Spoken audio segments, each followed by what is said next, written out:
lancé au nom du football local président Djibi Wade mu ngi fi am nañu ay président de club ñoom Seydou Sané Oumar Thiané Mathieu Chupin bu DC ñoom ñëpp ñu ngi fii parce que dañu jàpp ne lii seen ndam la et dama bëgg a insister ci loolu ñun dañuy revendiquer en dehors indi ay coupe rek que dañu nekk léegi pour ñun un secteur bu névralgique bu important dans le développement de notre économie parce qu'on crée des emplois mais aussi dans la prise en charge de notre jeunesse président bu fekkee ne loolu mën nga ñu ci jàppale ñëw naa fi nag plusieurs fois mais kenn xamuma sax ci wax ay doléances mais bii daf ñu ñor nga jàppale ñu gëm naa ne li nga xam ne commencé manqué na fi tuuti muy lan xëy na gis club bu dem en Afrique indi fi tamit Ligue des champions dina am bu fekkee ne defal nañ ñu programme boo xam ne ñun loolu rek la ñu bëgg ñu tegal nañ leen diiru 3 ans wala diiru juróomi at benn programme spécial boo xam ne dañuy jàppale le football local muy football professionnel ak football amateur di ci profiter aussi di wax ne football amateur ministre Abdoulaye Sow moo ko yor mu ngi woon ak ñun fële liggéey moo ko fa téye moo tax ñëwul moom tam muy def muy liggéey bu mujj ayib moom ak ligue professionnelle ba loolu yëpp ñu am ko ñaari bànqaas yooyu mën naa ne actuellement xëy na suñuy wax ci lim rek am na ay 4000 ba 5000 emplois yoo xam ne ñoom ñu ngi koy créer xale yi yëpp dañuy fayeeku weer mais li ñuy fayeeku moo tuuti ba nga xam ne ku ci nekk ci ñoom bu gisee as tuut feneen day dem te ni ko Moutaaru waxee ren dañu li ñu tax ñu gagné dañoo négocier ak ñoom nee leen Pape Thiaw mu ngi nii benn mois dañ leen oo réunion tubaab jaaw nee leen il faut ngeen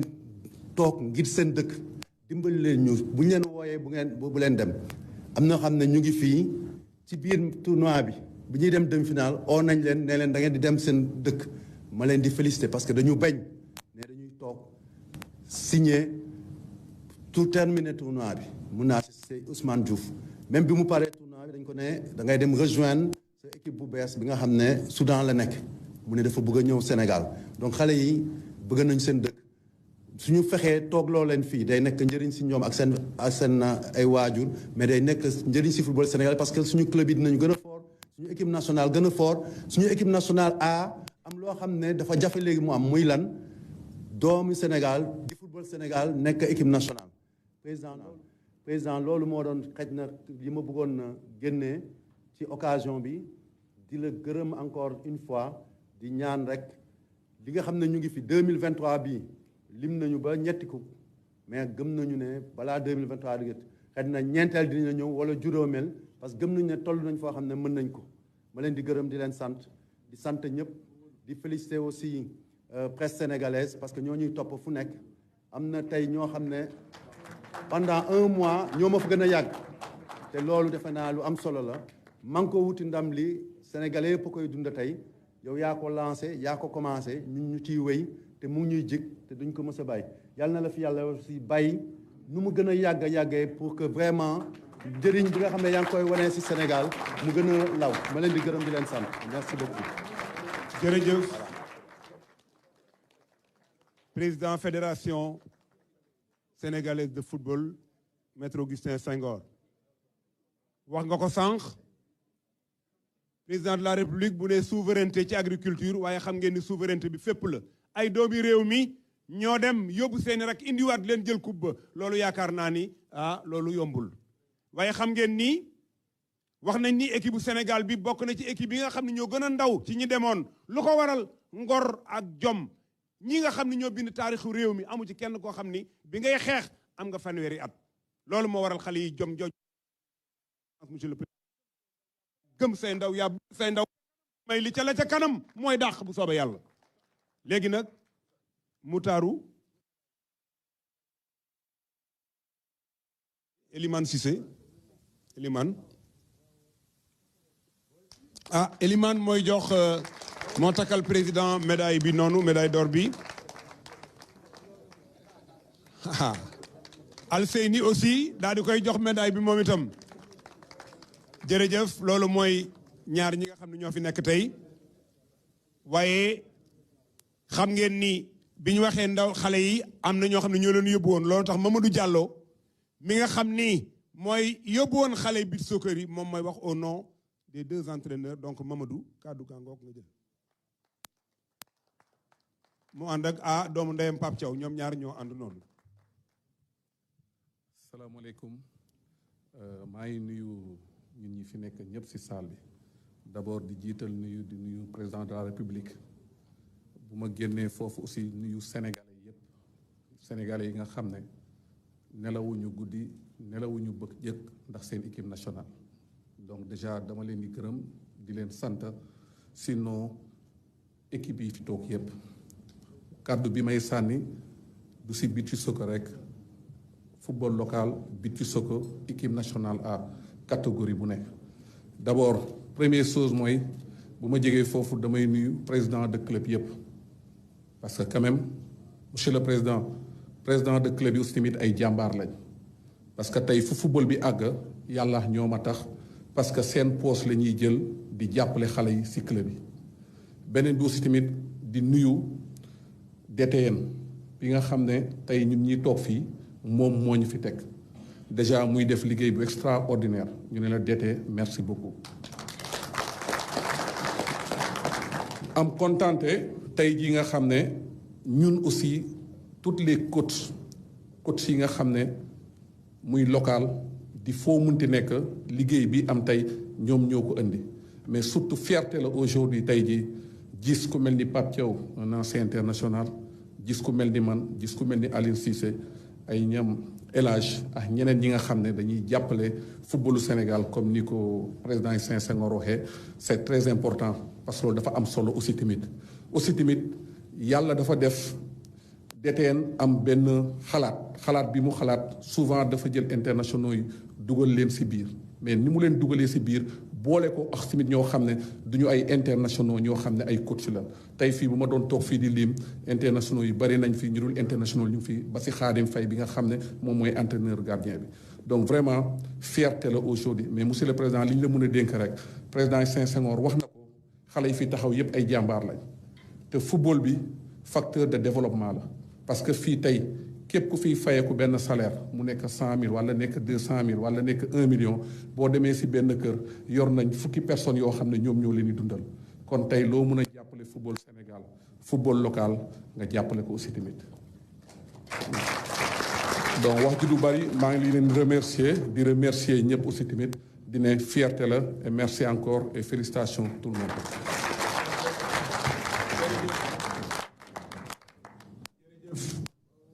Mamadou Diallo ci kàddu yu rafet yooyu àndandoo ak doomu ndeyam Pape Thiaw ci jaloore ji nga xam ne def nañ ko ci réew mi dellu si tey ji nag le chef de l'État le président de la République di leen sargal di sargal ñi nga xam ne ñoom lañu àndal ñëpp. mbokk yi ñoo ngi jox kàddu koo xam ni réew mi rekk ko ñor wax naa sànq ni résultat yi ku ko bëgg a analyser fii ñu taxaw rek da ngay juum 2012 la yor vision boo xam ni togg ko bokk ko ay nit de manière inclusive participative woo réew mi yëpp ñu bokk ci loolu moo waral résultat yi am tey wax naa sànq ni personne fera à notre place ce que nous ne sommes pas disposés à faire pour nous-mêmes kenn du bay gerte di góob kaani faraasu nuroo naag yàq waaye góoba ko weddi faraasu da ngay lakk ñax yi lakk ñu ne yaa ngi yàq àll bi waaye bu tawee ba nga ji ba bay ba bayaat nga sañ a góob looloo waral le chef de l'État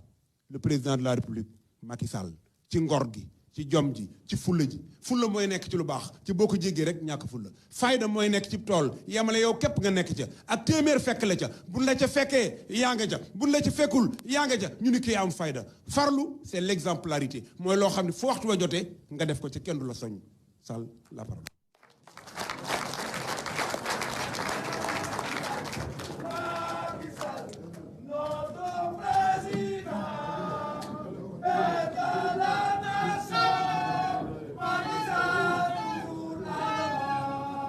Merci beaucoup.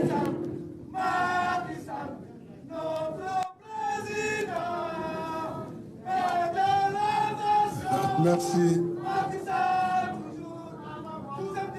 Merci beaucoup, 12e Gaïndé.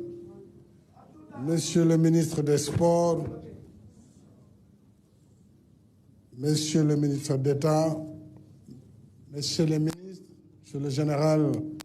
chef d'état-major général des armées, un de vos grands supporters, Monsieur le président de la Fédération sénégalaise de football, cher Augustin, Mesdames, Messieurs les membres du comité exécutif de la Fédération de football, Mesdames et Messieurs les membres de l'encadrement administratif et technique, chers coachs Pape Bouna Thiaw et Mamadou Seybani Diallo, chers lions de l'équipe nationale de football locale et du beach soccer, Mesdames, Messieurs les membres de la presse sportive, chers supporters du 12e Gaïndé, Allez Kaza et Lebougui. Décidément, les planètes sont alignées et bien alignées pour le Sénégal, comme nous avons ici cet alignement de 3 Coupes d'Afrique. La Coupe d'Afrique des Nations, la Coupe d'Afrique du beach soccer et la Coupe d'Afrique du CHAN que nous venons d'obtenir hier à Alger. Après la Coupe d'Afrique des Nations de football le 6 février 2022, il y a presque un an, jour pour jour, et celle du beach soccer, en octobre dernier, voici que le trophée du championnat d'Afrique des Nations, communément appelé CHAN, prend également le chemin du pays de la Teranga. Nous signons ainsi un triplé historique, sans doute le premier en Afrique. Je n'oublie pas que notre pays est également champion d'Afrique de football des sourds-muets et champion de l'IFOA, Union des fédérations ouest-africaines de football, dans la catégorie des filles, entre autres performances du football sénégalais. C'est dire, chers lions, du beach soccer et de l'équipe nationale de football local, combien je suis heureux de vous recevoir au Palais de la République pour vous honorer, vous dire ma fierté et celle de la nation toute entière. Sur toutes les plages du monde, l'équipe nationale de beach soccer nous a habitués à des performances de grande classe en rivalisant avec les meilleurs talents. En gagnant pour la 7e fois avec brio la CAN du beach soccer, vous avez confirmé votre standing international et votre suprématie continentale. Bravo. Par la force des choses, victoire après victoire, vous avez fini par imposer le beach soccer dans l'écosystème du sport sénégalais. Vous nous avez fait aimer le football de plage, une discipline exigeant de l'engagement physique, de la maîtrise technique et de l'endurance. Parce qu'il faut avoir le génie créateur pour construire le jeu et le coffre solide pour en soutenir l'intensité. Grâce à votre brillant parcours, vous avez tracé le chemin et suscité de nouvelles vocations en ouvrant la voie à de jeunes générations qui auront la lourde tâche de marcher sur vos pas pour maintenir le standing de notre pays dans le cercle restreint des meilleures nations de football de plage. Au nom de la nation et à mon nom personnel, je vous adresse mes chaleureuses félicitations ainsi qu'à votre encadrement, notamment le manager général Ibrahima Ndiaye Chita, un homme de conviction et de générosité, et également votre entraîneur Mamadou Seybani Diallo, tous deux anciennes gloires de l'équipe nationale de football. Nous gardons encore intact le souvenir de vos grandes prouesses. Je n'oublie pas, bien sûr, l'ancien entraîneur Omar Ngala Sylla, pour ces excellents résultats. Quant à vous, chers Lions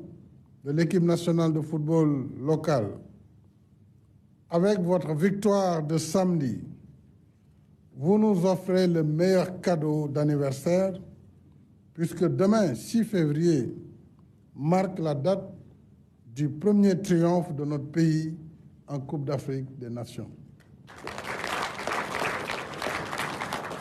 Mieux encore, alors que vous étiez considérés comme des outsiders après 11 années d'absence du Sénégal en CHAN, vous avez déjoué tous les pronostics, prouvant par là qu'avec la force et la détermination du Lion, il n'y a pas de pronostic qui vaille. Tout peut s'arracher jusqu'à la victoire finale. C'est ce que vous avez fait avec brio et maturité, en déroulant tout au long de la compétition le talent et la personnalité propres aux grandes équipes. Nous vous avons suivi pas à pas. Nous avons vibré avec vous à l'heure de vos matchs et nous avons apprécié avec force de caractère le Demba Dieng en bloc équipe solide comme du roc. Ainsi, vous avez joint l'acte à la parole, parce que nous vous avons entendu dire que vous n'êtes pas venu à Alger pour vous amuser, mais pour vous concentrer sur la compétition en faisant de chaque match une finale à gagner. Mission accomplie. Vous avez porté haut les couleurs nationales. La nation, par ma voix, vous dit notre bonheur et notre fierté. Je salue avec respect votre coach, Pape Bouna Thiaw, de la glorieuse génération de 2002, avec votre encadrement. Bravo, Pape Thiaw. Nous n'oublierons jamais la talonnade lumineuse en 8e de finale contre la Suède à la 104e minute, offrant la passe décisive à Henri Camara pour le but en or qui qualifia le Sénégal en quart de finale de la Coupe du Monde 2002. Bien sûr, quand on parle de 2002, on ne peut pas ne pas évoquer El Hadji Diouf.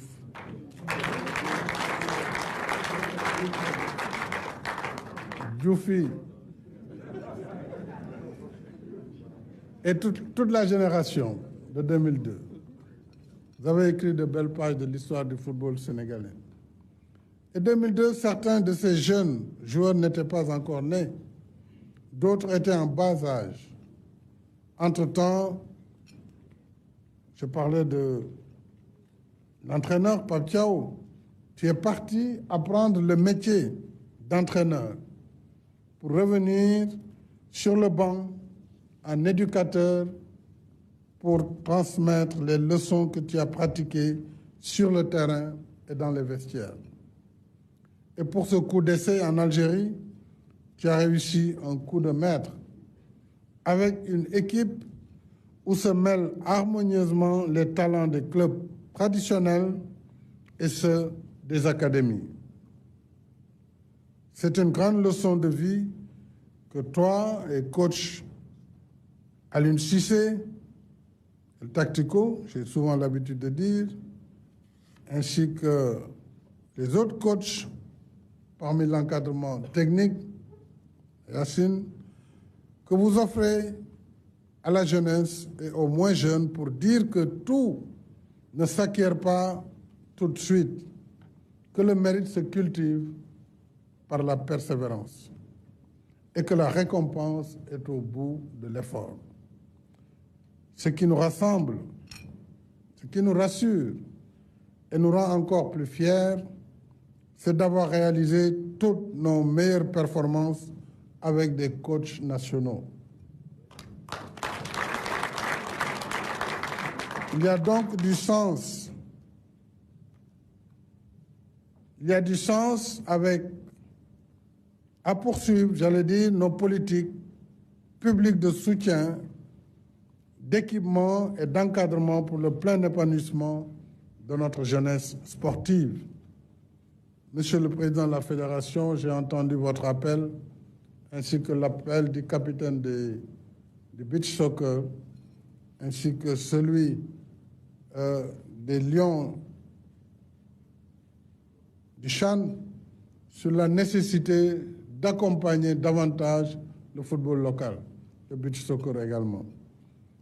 Je demanderai au ministre des Sports, en liaison avec la fédération et les équipes, de me proposer un programme national de soutien au football local. Programme qui devra intégrer l'appui du secteur privé, des entreprises publiques également, pour le sponsoring de nos équipes locales afin de renforcer les moyens de ces équipes. Mais l'État pourra également appuyer directement les professionnels. C'est la tâche que j'ai assignée à mon gouvernement, en particulier au ministre des Sports, que je félicite au passage, avec ses équipes, ainsi que notre vaillant président de la Fédération sénégalaise de football, Augustin Senghor, et tous les membres du comité exécutif. Avant de revenir au Lyon, je voudrais avoir une pensée pieuse pour Joseph Koto, l'ancien coach, et prier pour qu'Allah l'accueille en son paradis. Chers Lions du beach soccer et de l'équipe nationale de football locale, pour vous exprimer ma satisfaction et celle de toute la nation, j'ai décidé de vous allouer, ainsi qu'à chacun des membres de délégation du CHAN et de la CAN du beach soccer, une prime spéciale de 10 millions de francs CFA et un terrain de 500 mètres carrés dans la région de Dakar.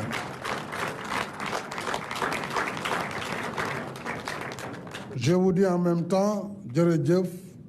Gatchengalama, ensemble faisons cap maintenant sur la phase finale de la Coupe du monde de beach soccer et on va vous accompagner naturellement pour la préparation beach soccer en novembre prochain à Dubaï et sur les autres échéances à venir pour d'autres triomphes, d'autres jours de gloire. Allez les Lions, Dembe Djer, Manko, Outindamli.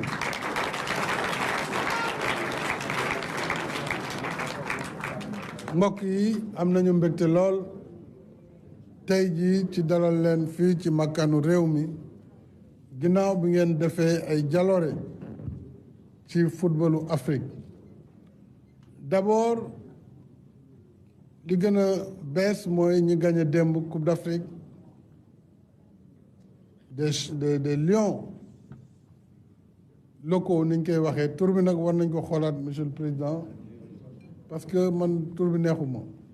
boo ne les lions locaux ak lions xawma lan donc lions yi kay ñoom ñëpp ay locaux la ñu amul sens il faut ñu xoolaat beneen tur c'est vrai que en anglais peut-être le nom donne plus mais il faut qu'on change qu'on réfléchisse avec la CAF en tout cas pour la version française qu'on change un peu ce concept de footballeur local alors que ceux qui font la fierté à l'étranger viennent de ce championnat et de ce niveau. kon dama ni gàcce ngalaama gaynde yi waaye nag gàcce ngalaama les gaynde du beach soccer mooy footballu plage juróom-ñaari yoon yéen a ngi gagné Coupe d'Afrique loolu mosul am gisuma ko ci Afrique gisuma ko feneen 7 fois de suite donc vous êtes hors catégorie normalement yéen sax waratuñ leen boole ci Coupe d'Afrique man war a ñëw rek ñu jox leen seeni médaille ne leen seetaan leen gaañ waaw léegi nag ñoom si temps da ngeen di dem coupe du monde bi yoon incha allah ñu leen jàppale ndax ngeen indil ñu notre première coupe du monde incha allah de football ma am mbégte si vraiment fulla gi ngeen wone ak fayda yaakaar naa ne professeur Lamane Mbaye wax na ko ak jom ji ngeen wone parce que nag ku amul jom amul fulla amul fayda mënul gagner Coupe d'Afrique c'est pas possible dafa laaj xeex dafa laaj ñafe dafa laaj sacrifié wu wane ngeen ko def ngeen ko kon réew mi yëpp a ngi leen di sant di leen kañ di leen gërëm ñu fas yéene nag gën leen jàppale parce que tam football bi bu ñu ko jàppale woon mënul dem ndax football dafa laaj alal ju bare dafa laaj infrastructure dafa laaj ay ressources humaines ay entraîneurs yu xarañ ay encadrement bu am engagement ay joueurs surtout yu xam fi ñu bëgg a jëm mais surtout bëgg seen réew fonk seen réew mais aussi am gouvernement bu pare pour jàppale loolu yëpp politique sportive prometteuse boo xam ne mooy tax cadre boobu ñu créé Sénégal di mën di am ndam yi mu am tey loolu nag duñ ci dellu ginnaaw au contraire dana leen gën a jàppale may woo entreprise yi yu secteur public parapublic mais aussi yu secteur privé pour ñu gën a jàppale équipe yi de football parce que boo gisee tam Afrique équipe yi néew doole c'est parce que dañ leen jàppale wu ay bonne volonté kese ñooy sacrifié wu di jël en charge les équipes loolu nag mënul yóbbu football fu sore kon dinaa wax ministre des sports mu defal ma programme boo xam ne programme de soutien lay doon pour le football spécialement surtout bu jëm ci joueurs yi bu jëm ci entraîneurs locaux yi bu jëm ci ñëpp ñi nga xam ne ñu ngi liggéey pour améliorer suñu football waaye nag jàpp naa ne war nañu fabriquer ay neuf yu gën a dëgër Sénégal loolu xëy na académie yi war nañ ko xoolaat ba ci Coupe d'Afrique gis nañ ko élage manque de neuf qui pénètre waaw manque de neuf il faut ñu am ay attaquants yoo xam ne dañuy toj caax yi régulièrement loolu dafa xaw manque ci footballu Sénégal waaw mais xëy na coach yi ñu ngi ci xalaat fédération bi ministère bi entraîneur yi surtout il faut que ñuy marqué ay but football nag boo dul marqué mënoo gagné coupe donc football bu rafet c'est bien football défensif c'est bien mais boo xasee dem tournoi demoo fa pour défendre da nga dem pour gagner donc il faut nga offensif ngay gagner loolu aussi dañ koy tàmbali ci ndaw tout tànk yi commencer di leen entraîner pour que ñu nekk des buteurs des Messi et cetera loolu c'est dans la formation kon li ma doon wax rek mooy ginnaaw andil ngeen ndam lu rëy li Sénégal tam moo leen di njukkal tey jii bu ñu paree jotaay bi léegi incha allah danañ ci joxe ginnaaw li fédération bi def parce que aussi foog ñu kañ fédération sur li mu def indemnité yi muy joxe ak appui bi muy defal équipe bi tey président aussi na leen remettre ku nekk fukki million ak benn terrain bu 500 mètres carrés boo xam ne loolu day nekk rek récompense en attendant yeneen victoire yi gën a am solo ci kanam maa ngi leen di sant bu baax di leen gërëm di jox nag tey coupe bi maa ngi koy delloo fédération bi xam naa les gendarmes moom kenn waxu leen ko woon waaye dinañ bàyyi président bi mu génnee coupe d'Afrique des nations parce que boobu léegi mu ngi pale gars yi denc ko fu sore waaye jot nañu delloo ko fédération bi donc Augustin voilà ta coupe. C'est ta médaille quand même. Voilà, merci beaucoup. Merci beaucoup, président.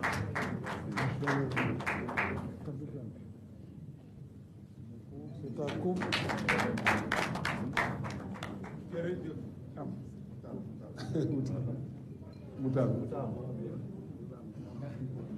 Ah oui, c'est ça. Il ne faut pas confondre les coupes. Voilà, le président de la République,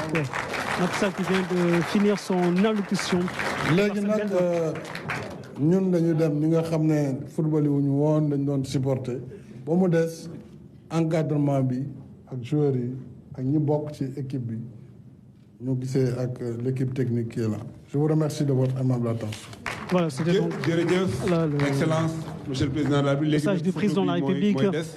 On va enchaîner avec les deux photos de famille avec les différentes sélections. La sélection le beach soccer et la sélection de l'équipe nationale du Sénégal, l'équipe nationale locale. Tiens, le président a parlé de changer l'appellation. C'est vrai que c'est assez compliqué de dire joueurs locaux, les lions locaux. Bon, ça passe pas très bien. Donc, Ibrahim, mon cher Ibrahim, tu dois être d'accord avec moi. Alors, donc, ce qu'on retiendra du message du président de la République, c'est bien sûr le soutien qui va être apporté au football local. Ça a été une longue et vieille doléance du football sénégalais. Soutenir avec force et vigueur le football local pour permettre à nos joueurs de pouvoir évoluer et rester au pays. Parce que ça a été la grande inquiétude, ça a été toujours le gros problème au Sénégal et les différentes sélections en ont